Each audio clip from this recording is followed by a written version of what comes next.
Nigerians. Great. Great.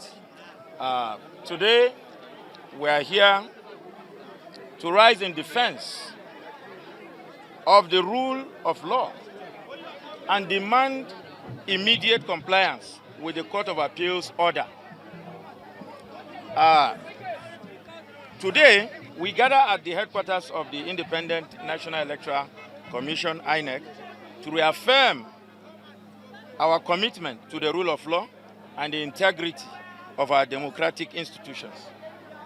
It is with a profound sense of responsibility that I address you on this critical matter, one that transcends party lines and speaks to the very essence of our democracy.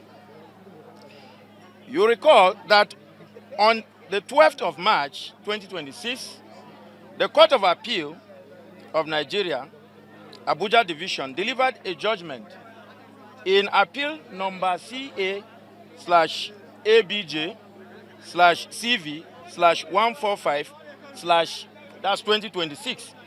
This judgment directed all parties involved to maintain the status quo ante bellum and to refrain from actions that could undermine the authority of the court or render the pending proceedings at the Federal High Court nugatory.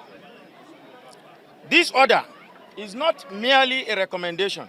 It is a binding directive that must be adhered by all parties, including the Independent National Electoral Commission, as stipulated in Section 287, subsection 2 of the Constitution of the Federal Republic of Nigeria, 1999, as amended.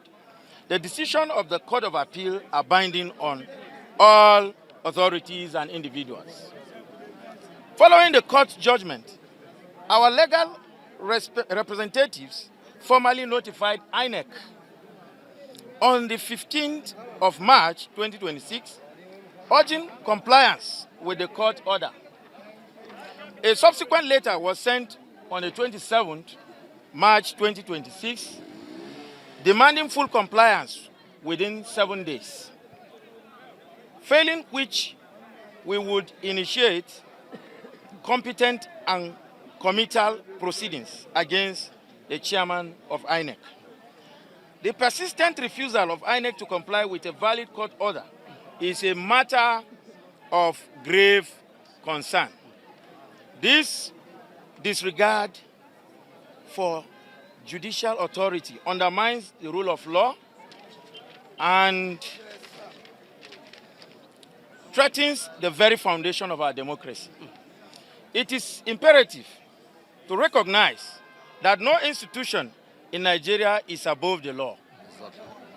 When a public body, particularly one tasked with overseeing elections, chooses to ignore the orders of a superior court, it sends a dangerous message that the rule of law is optional. Such actions not only erode public trust in our institutions, but also set a precedent that will have far-reaching implications for the future of our democracy.